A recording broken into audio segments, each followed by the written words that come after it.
Hello. आज हम लोग शुरू करने वाले हैं valence bond theory and hybridization. इससे पहले फेजांस रूल और ionic covalent and coordinate bonding based जितने भी क्वेश्चन आए थे, जितने भी कॉन्सेप्ट थे, वो मैंने समझा दिए हैं।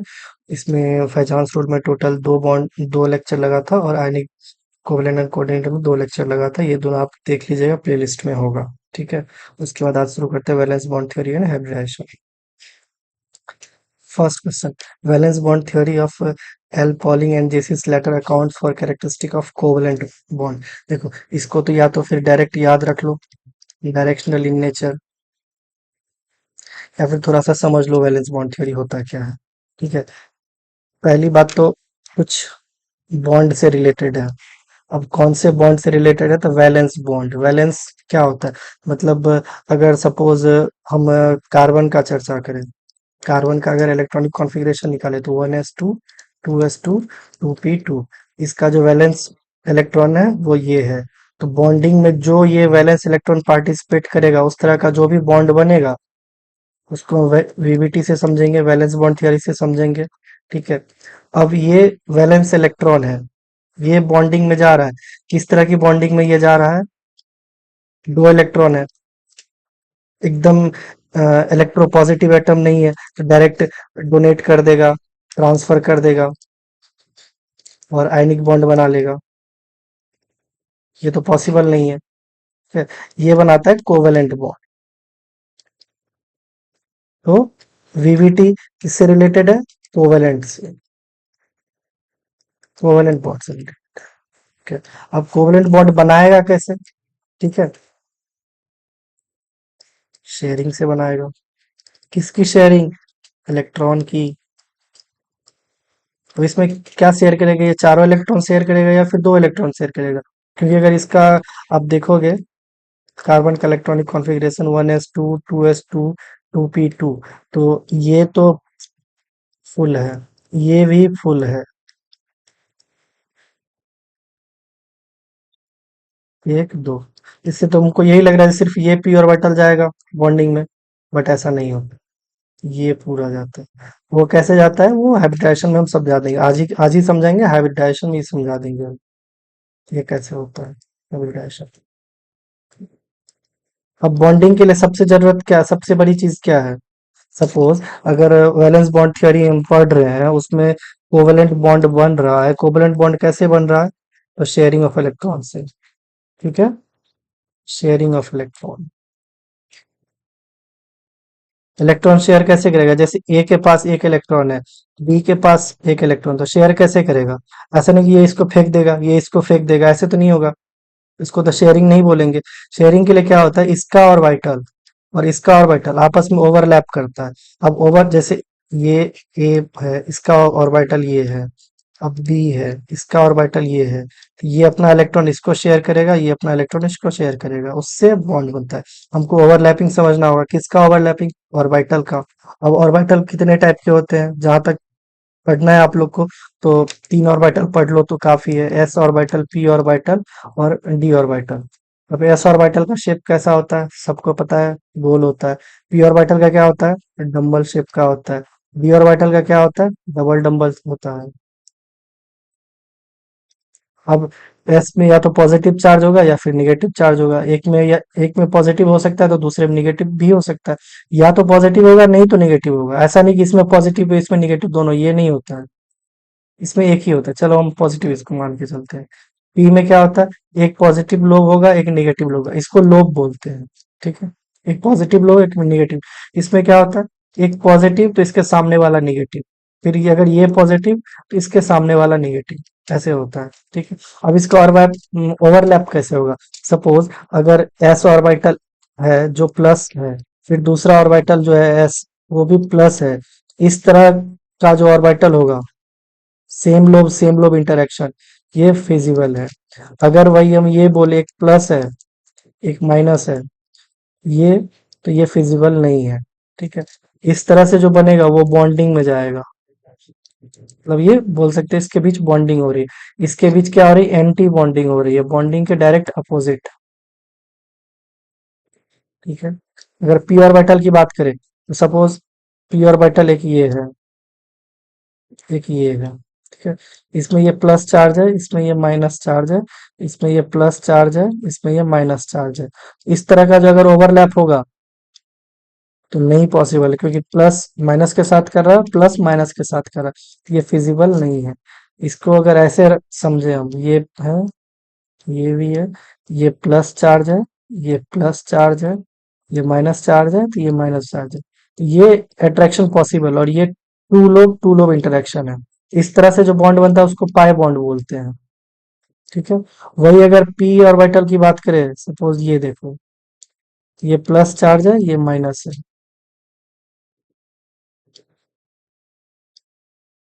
ये माइनस है, ये प्लस है। इस तरह से जो अगर इलेक्ट्रॉन की शेयरिंग होगी तो उससे सिग्मा बॉन्ड बनेगा। यहाँ पे क्वेश्चन ये भी आ सकता है, जो एस, जैसे एस ऑर्बिटल कौन सा बॉन्ड बनाएगा, एक एक बॉन्ड बना रहा है, सिग्मा बनाएगा। अब यहाँ पे दो लोग इंटरेक्ट कर रहे हैं तो दो बॉन्ड बन रहा है, तो एक दोनों पाई बॉन्ड बन जाएगा। अगर एक लोग इंटरेक्शन करेगा तो सिग्मा बनेगा, दो लोग इंटरेक्शन करेगा तो पाई बॉन्ड बनेगा। अगर चार लोग इंटरेक्शन करे, यहीं पे लिख देता हूँ, वन,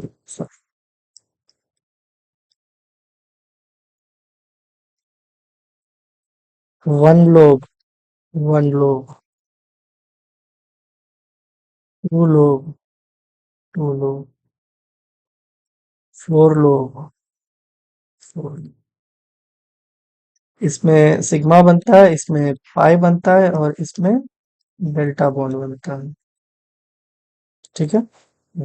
अब ये देखो, ये सिग्मा बॉन्ड बनाया, ये पाई बॉन्ड बनाया, ये भी सिग्मा बॉन्ड बनाया। अब यहाँ पे क्वेश्चन है कि ये पूछा जा सकता है, एस ऑर्बिटल पाई बॉन्ड बना सकता है क्या?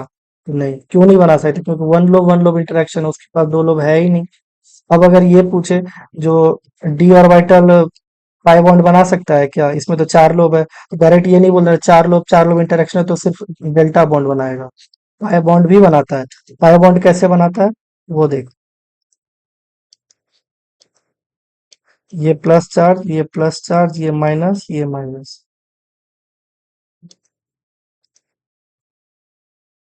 प्लस चार्ज, माइनस माइनस, इस टाइप का जो इंटरेक्शन होगा वो पाई बॉन्ड बनाएगा। अब डेल्टा बॉन्ड की बात करें तो ऐसे कर लो, प्लस, प्लस, माइनस, माइनस,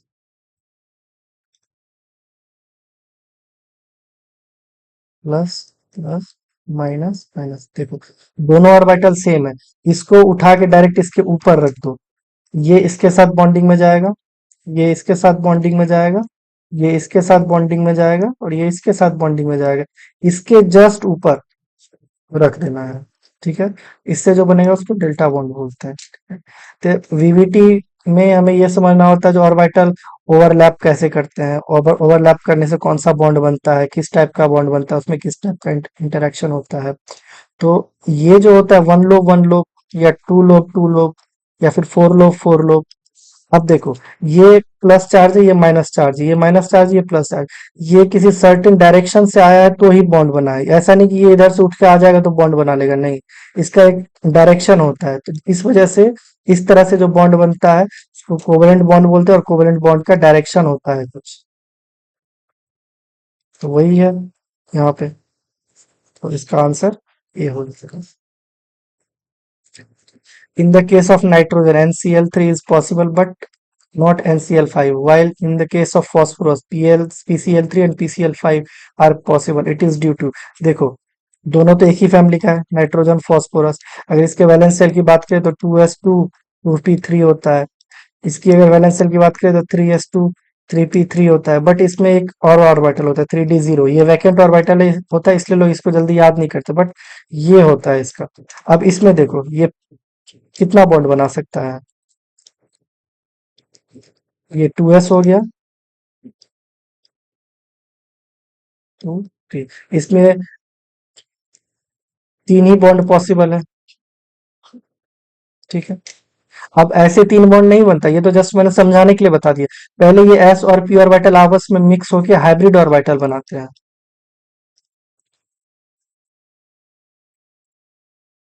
उसके बाद बॉन्डिंग होता है। अब पीस फास्फोरस में देखो, इसमें क्या होता है, सेम तो इतना, ये तो सेम ही है। ठीक है। उसके बाद इसके पास डी ऑर्बिटल भी होता है। ये पूरी तरह से वैकेंट है, तो PCl3 भी बन सकता है या PCl5 भी बन सकता है। तो इसका रीजन क्या है? Availability of vacant d orbital in phosphorus but not in nitrogen, तो पहला ऑप्शन ही सही है। लोअर इलेक्ट्रोनेगेटिव, ये रीजन ही नहीं है। Lower tendency of H bond formation in phosphorus than nitrogen, हाँ। ये देखो, ये अभी जस्ट मैं थोड़ा हिंट दे देता हूँ इसके बारे में। जैसे फॉस्फोरस, यहाँ पे 3 बॉन्ड बनाया PCl3, PCl5, बट हाइड्रोजन के साथ क्या होगा? PH3 बनाएगा, PH5 नहीं बनाएगा। इसका रीजन हम आगे बताएंगे, बट अभी इतना याद रख लो, PH3 पॉसिबल है, PH5 पॉसिबल नहीं है। ठीक है। occurrence of phosphorus in solid while nitrogen, कुछ भी यही तो। ठीक है। नेक्स्ट। हाँ, हाइब्रिडाइजेशन। हाइब्रिडाइजेशन का क्वेश्चन करने से पहले एक दो चीज समझ लो, हाइब्रिडाइजेशन होता क्या है, हाइब्रिड ऑर्बिटल होता क्या है। ठीक है। इसका सबसे बेस्ट एग्जांपल हम CH4 लेते हैं। CH4 क्यों लेते हैं? ये इजी भी, इजी पड़ता है, लोगों को समझ में भी तुरंत आ जाएगी। जैसे कार्बन का अगर इलेक्ट्रॉनिक कॉन्फ़िगरेशन की बात करें तो क्या होता है? 1s2, 2s2, 2p2। अगर इसको ड्रॉ करोगे कैसे होता है? ठीक है। अब इसमें चार हाइड्रोजन आके कहाँ मिलेंगे? यहाँ दो, फिर यहाँ पे दो। ऐसा सोचते हो? ये अगर सोचते हो तो गलत है। ठीक है। अब यहाँ पे ये S और P ऑर्बिटल मिक्स हो जाते हैं,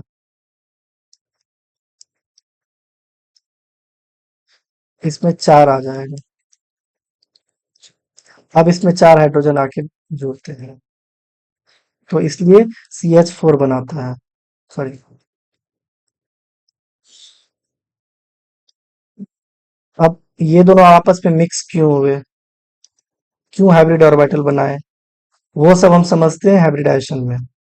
ठीक है। इसको नॉर्मली बोला जाता है एक्साइटेशन थ्योरी। एक इलेक्ट्रॉन यहाँ से एक्साइट होकर यहाँ आ गया, लेकिन एक्साइटेशन हुआ क्यों?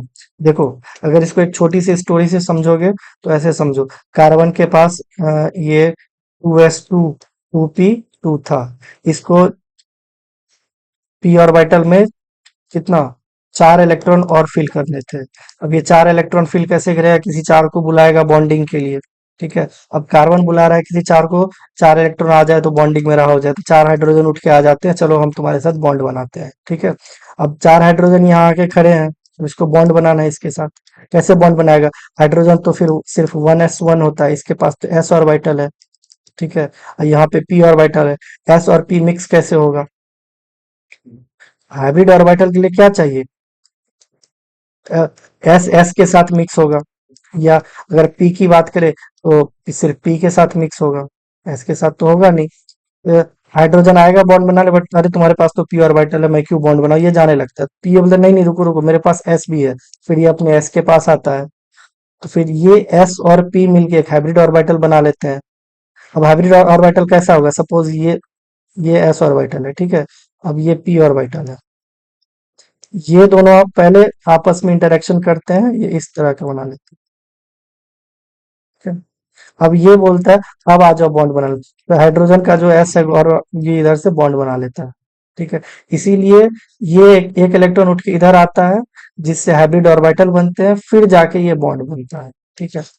ये सब तो थी राम कहानी हाइब्रिडाइजेशन की। ये सब सीखने से तो हमारे क्वेश्चन सॉल्व होंगे नहीं, बट ये तो जस्ट थोड़ा सा कॉन्सेप्ट था। क्वेश्चन सॉल्व होंगे कैसे? हमको हाइब्रिडाइजेशन निकालने आना चाहिए। हाइब्रिडाइजेशन निकालने का दो तरीका है, दोनों तरीका मैं अभी बता देता हूँ।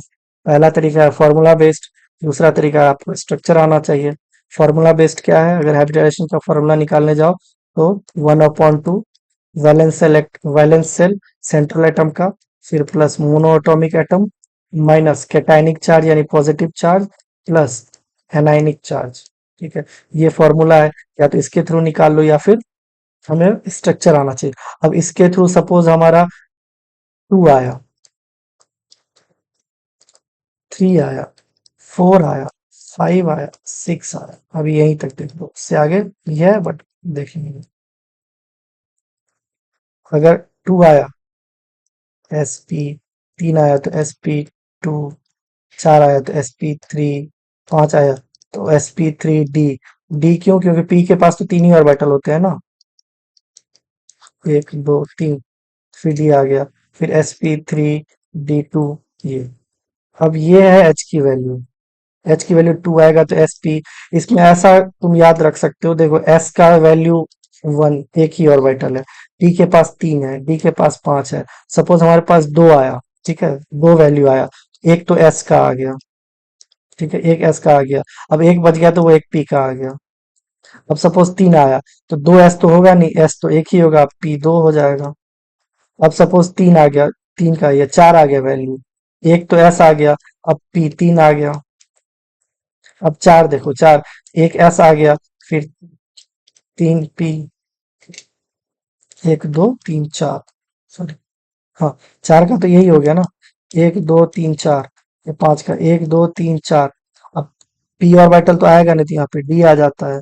फिर अगर देखोगे छह का, एक दो तीन चार पांच छ, तो ये हो गया sp3d2। तो ये नॉर्मल सी चीज है, इसमें कुछ ऐसा सीखने जैसा है नहीं, बस हमको याद रखने हैं। अगर दो आया तो sp, तीन आया तो sp2, चार आया तो sp3, पांच आया तो sp3, छह आया तो sp3d2। वो बस याद नहीं रखना है, सिर्फ समझना है। ऐसे करके हम लोग कर सकते हैं, एच निकालना है इसका। सेंट्रल एटम इसमें कौन सा है? क्लोरीन है। क्लोरीन का वैलेंस इलेक्ट्रॉन कितना होता है? बताओ कितना होता है? सात। मोनो एटॉमिक एटम इसमें है? नहीं है। मोनो एटॉमिक है ऑक्सीजन, डायटोमिक होता है, मोनो एटॉमिक नहीं होता है, तो इसको जीरो ले लो। कैटानिक चार्ज है, प्लस चार्ज नहीं है, तो जीरो ले लो। एनायनिक चार्ज है, तो हाँ है एक, 1/2 into seven plus one, eight. ये आ गया फोर। फोर के करस्पॉन्डिंग क्या है? sp3, तो ये सही है। अब NH3 का देखते हैं। 1/2। नाइट्रोजन का सेंट्रल एटम में कितना होता है वैलेंस वैलेंस इलेक्ट्रॉन? पांच। Mono atomic, hydrogen mono atomic है, तो तीन। फिर कैटानिक चार्ज भी नहीं है, और एनायनिक चार्ज भी नहीं है। 1/2 into eight, five plus three, eight. ये हो गया फोर। तो ये sp3 होना चाहिए, ये तो sp2 है, गलत है। तो बी वाला जो भी होगा, बी इसमें है तो यही आंसर, और किसी में तो बी है नहीं। बट आगे भी चेक कर लेते हैं, sf6 का देख लो। और सल्फर किसके फैमिली का है? ऑक्सीजन के फैमिली का है। इसका वैलेंस, इसमें वैलेंस इलेक्ट्रॉन कितने होते हैं? सॉरी, वैलेंस इलेक्ट्रॉन कितने होते हैं? छह। फ्लोरीन मोनोएटॉमिक एटम है, छह, बारह। कुछ चार्ज है ही नहीं, तो जीरो आ जाएगा। तो 1/6, छः छः बारह। ये हो गया छः। अब छः के करस्पॉन्डिंग क्या था? sp3d2। ये तो सही है। अब sf4,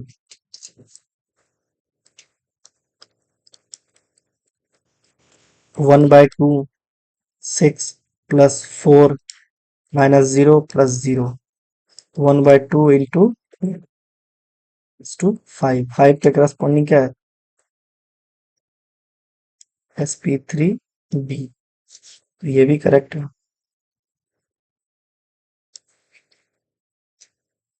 अब XeF4 इसका देखना है ना।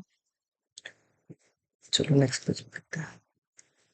XeF4, सॉरी F4 है, F2 है? F4 है। 1/2, एट होता है जिनॉन का, plus four minus zero plus zero, 1/2 to 12, आठ चार बारह, ये सिक्स। सिक्स के करस्पॉन्डिंग क्या था? एक एस आ गया, तीन पी आ गया, एक एक दो तीन चार, अब दो बच गया तो डी दो आ जाएगा। sp3d2, इसका sp3d2 ये तो गलत है, तो बी और ई मिसमैच पूछ रहा था ना, मिसमैच, ये सही है, ऑप्शन बी। नेक्स्ट देख लेते हैं। PtCl4 2 देखो, ये तो कोऑर्डिनेशन केमिस्ट्री का है, इसको अभी थोड़ा याद रख लो तुम लोग, ये कोऑर्डिनेशन केमिस्ट्री में इसको एक्सप्लेन कर देंगे हम।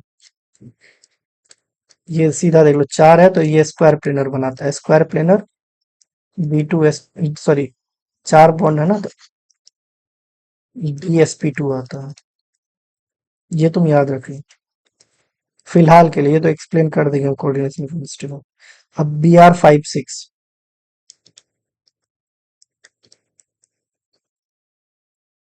इसका अगर निकालना है हमको तो 1/2 हेलोजन फैमिली का है, 7 हो जाएगा, इसमें मोनोएटॉमिक है तो +5 हो जाएगा, -0 +0 क्योंकि कोई चार्ज है ही नहीं, तो 1/2, 7×5 = 12, 6 हो गया। 6 के करस्पॉन्डिंग क्या था, sp3d2, तो बी का चौथा। फिर PCl5 1/2, फॉस्फोरस किसकी फैमिली का है, नाइट्रोजन का। नाइट्रोजन में कितना होता है, 5 होता है, फिर Cl5 का 5, -0 +0, 1/2 × 10 5, 5 के करस्पॉन्डिंग क्या होता है, sp3d, ये यहाँ चला गया। अब ये बच गया, ये इधर आ जाएगा, ये भी कोऑर्डिनेशन केमिस्ट्री का ही है, ठीक है। ये ऑक्टाहेड्रल बनाता है बट इसमें D2sp3 इन्वॉल्व आ जाता है क्योंकि d ऑर्बिटल पहले बॉन्डिंग बनाता है इसका। तो इसका क्या हो जाएगा आंसर, पहला का तीसरा, ये सही है, ये सही है, ये गलत, ये गलत, ठीक है। अब बी का चौथा, ये भी सही है और ये भी सही है, बट ये तो गलत है, तो ये तो गलत हो जाएगा, बी आंसर सही हो जाएगा, बी में चौथा है ही नहीं, ये आंसर ऑप्शन बी करेक्ट हो जाएगा। हाँ, एक चीज और इसमें देख लो, अगर तुमको इतना फॉर्मूला याद करना नहीं है, तुम्हें स्ट्रक्चर बनाना नहीं आता है, तो एक लुईस डॉट स्ट्रक्चर के थ्रू भी तुम हाइब्रिडाइजेशन तक पहुंच सकते हो। देखो कैसे, सपोज Br का बनाना है हमको, Br(F5) यही लेते हैं, Br लिखो, इसके वैलेंस शेल में कितने इलेक्ट्रॉन होते हैं, 7, 7 ही होते हैं ना, 1 2 3 4 5 6 7, इसमें 5 इलेक्ट्रॉन बॉन्ड बना लिया, 1 2 3 4 5, अब ये एक लोन पेयर बच गया और 5। अब हाइब्रिडाइजेशन के लिए क्या होता है, अगर इसका एक चीज और याद रखोगे तो sigma bond plus lone pair equals to जो भी आएगा उसके करस्पॉन्डिंग हम लोग लिखेंगे। सपोज इसमें बॉन्ड पेयर कितना है, 1 2 3 4 5, और एक लोन पेयर, तो 6 आ गया टोटल, ये आ जाएगा sp3d2। ये 6 तुम ऐसे कैलकुलेट करो या फॉर्मूला से कैलकुलेट करो, बराबर है। इसका एक हम इधर एक अलग से लिख देते हैं, सपोज पहली बात तो एक फॉर्मूला वो जो था वो लिख देते हैं, 1/2 valence electron plus monoatomic atom minus cationic charge plus anionic charge, एक तो ये, दूसरा lone pair plus sigma bond, ये दोनों का वैल्यू, अगर 2 आता है sp, 3 आता है तो sp2,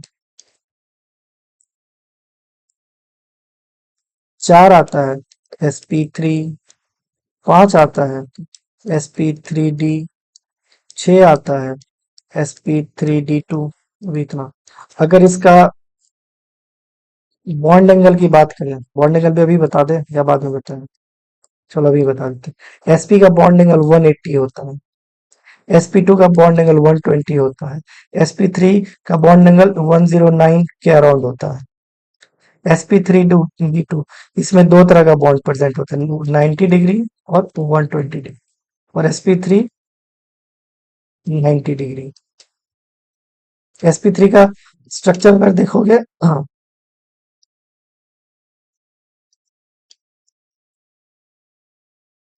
ये चारों एक प्लेन में प्रेजेंट होते हैं, ठीक है, जो आपस में 90 डिग्री पे रहते हैं, ये वाली है।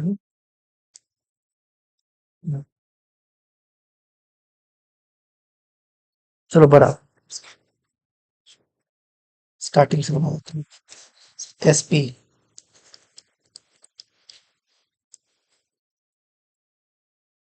ये sp है, sp2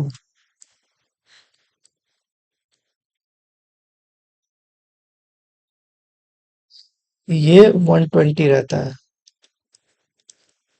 ये 180। sp3 ये टेट्राहेड्रल होता है, इसका 109। इसका यहाँ पे ज्योमेट्री लिख देते हैं, linear trigonal planar tetrahedral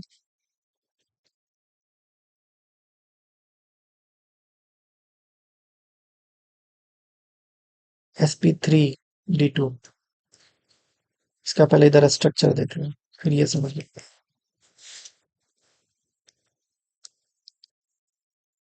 sp3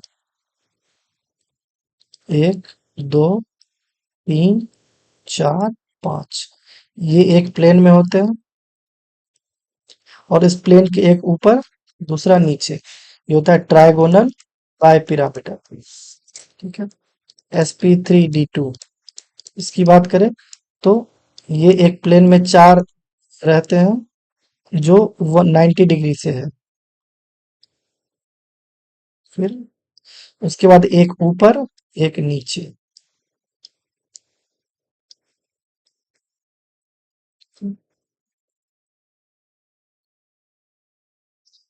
ये इसको ऑक्टाहेड्रल बोलते हैं।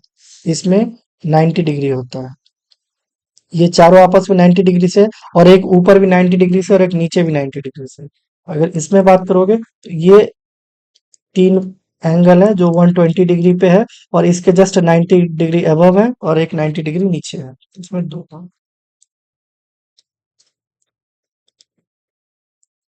ठीक है, आगे बढ़ते हैं। ये याद कर लेना, सही रहेगा। Which of the following reaction involve a change from sp2 to sp3 hybridization of central atom? इसमें CH4 अभी बताया, sp3 होता है। निकाल के बताएं फिर से। सी के पास कितना इलेक्ट्रॉन है वैलेंस शेल में? चार इलेक्ट्रॉन है, चार हाइड्रोजन आके मिल जाएगा, चार सिग्मा बॉन्ड बन रहे हैं, चार सिग्मा बॉन्ड के करस्पॉन्डिंग sp3 होता है। अब NH3 है, NH3 के वैलेंस शेल में कितना इलेक्ट्रॉन होता है? पांच इलेक्ट्रॉन होता है। अब तीन बॉन्ड बना लिया, एक लोन पेयर आ गया, एक lone pair plus three sigma bond, तो टोटल चार, चार के करस्पॉन्डिंग sp2 होता है, sp3 होता है। तो ये भी sp3 हो गया, sp3 हो गया। ये बोल रहे sp2 टू sp3, ये भी नहीं होगा, ये भी नहीं होगा। AlCl3 देखते, एल्यूमिनियम बोरोन फैमिली का है। ठीक है, इसके वैलेंस शेल में तीन इलेक्ट्रॉन है, और तीन क्लोरीन है, तो तीन सिग्मा बॉन्ड है बस। तीन के करस्पॉन्डिंग क्या था? sp2। तीन था ना, तीन सिग्मा बॉन्ड, देखो तीन, तो पहले तो एक s आ गया, अब दो p बच गया, तो sp2, तो ये तो सही है sp2। अब इसको देख लेते हैं, H2O, hydrogen, sorry oxygen, hydrogen, hydrogen. अब यहाँ पे दो लोन पेयर है। देखो, ऑक्सीजन का वैलेंस शेल में कितना? छह इलेक्ट्रॉन है, तो एक, दो, तीन, चार, पांच और छह। दो बॉन्ड बना लिया, और दो लोन पेयर आ गया। तो दो लोन पेयर प्लस दो बॉन्ड पेयर, तो चार, तो ये sp3। हमको पूछ रहा है sp2 टू sp3, तो ये भी नहीं होगा, तो यही ऑप्शन सही हो जाएगा। इसका अगर चेक करोगे तो ये भी, ये sp3 है। देखो, एल्यूमिनियम के पास कितने थे वैलेंस इलेक्ट्रॉन? तीन। एक निगेटिव चार्ज आ गया तो एक और इलेक्ट्रॉन बढ़ गया, अब चार क्लोरीन आके अटैच हो गया। है ना? एक, दो, तीन, चार, चार के करस्पॉन्डिंग इधर क्या बताए थे? sp3। तो C answer correct. The type of hybrid orbital of nitrogen in NO2 plus NO3 minus और NH3 प्लस। देखो, फॉर्मूला से निकालते हैं पहले। H कितना हो गया? 1/2। नाइट्रोजन का वैलेंस शेल में कितना? पांच। ऑक्सीजन मोनोएटॉमिक नहीं है तो जीरो। कैटायनिक चार्ज कितना है? एक, तो -1। एनायनिक चार्ज कितना है? Zero. 1/2 to 4 equals to two. Two के करस्पॉन्डिंग पहले एक S ले लो, फिर P ले लो। अब ये था NO2 प्लस का, NO3 माइनस, 1/2। फाइव, ऑक्सीजन तो मोनोएटॉमिक है ही नहीं तो zero. Cationic charge zero. Anionic charge +1। Anionic charge एक है तो +1। तो ये कितना आ गया, 1/2 इंटू 5 + 1 6 3। थ्री के करस्पॉन्डिंग क्या आता है, sp2। अब NH4 प्लस 1/2 नाइट्रोजन का वैलेंस शेल 5। हाइड्रोजन तो मोनो एटॉमिक एटम है, तो इसका 4। कैटानिक चार्ज एक है तो सॉरी, कैटानिक चार्ज एक है ना, तो -1। कैटानिक चार्ज नहीं है तो 0। अब कितना हो गया, 1/2 इंटू 5 4 9 में से एक गया 8। ये हो गया 4 इक्वल्स टू sp3। यानी sp sp2 sp3 sp sp2 sp3 सही हो गया answer. Next, the hybridization involve in PCl5। देखो फास्फोरस, इसका अगर H निकालते हैं 1/2, फास्फोरस नाइट्रोजन की फैमिली का है तो 5। क्लोरीन एक मोनोएटॉमिक एटम है तो 5। कैटानिक चार्ज नहीं है कुछ भी तो 0। एनाइनिक चार्ज भी नहीं है तो 0। तो कितना हो गया, 1/2 इंटू 10 इक्वल्स टू 5। 5 के करस्पॉन्डिंग क्या होगा, एक S फिर 3 P, 3 1 4, अभी भी एक बच गया तो D, sp3d, sp3d। अगर इसको डायरेक्ट बनाना हो, फास्फोरस के वैलेंस शेल में कितना इलेक्ट्रॉन है, 5 1 2 3 4 5। पांचों ने बॉन्ड बना लिया, कितना सिग्मा बॉन्ड हो गया, 1 2 3 4 5। तो 5 5 के करस्पॉन्डिंग sp3d। तो option A correct. Hybridization of XeF2 and XeF4 is respectively. देखो Xe फॉर्मूला से निकालना है, XeF2 एक को फॉर्मूला से निकालते, दूसरे को डायरेक्ट निकालते हैं। 1/2 जिनॉन का क्या है वैलेंस इलेक्ट्रॉन, 1 8। मोनोएटॉमिक है, F फ्लोरीन, हाँ मोनोएटॉमिक है तो 2। माइनस चार्ज नहीं है कोई, 0 + 0। 1/2 इंटू 10 प्लस टू 5। 5 के करस्पॉन्डिंग क्या होता है, sp3d। अब XeF4 को डायरेक्ट निकालते हैं, कितना वैलेंस इलेक्ट्रॉन होता है, 8 1 2 3 4 5 6 7 8। 4 बॉन्ड बना लिया, 1 2 3 4। कितने लोन पेयर रह गए, 1 2। तो 2 lone pair plus bond pair 1 2 3 4 6। sp3d2। अगर इसको फॉर्मूला से निकाल लेते हैं एक बार, 1/2 वैलेंस इलेक्ट्रॉन 8, मोनो एटॉमिक 4, -0 + 0 क्योंकि चार्ज तो है ही नहीं। 1/2 इंटू 8 4 12 इक्वल्स टू 6। 6 का पॉजिटिव वही है, sp3d और sp3d। ठीक है, आज के लिए इतना ही, मिलते हैं नेक्स्ट लेक्चर में। Thank you.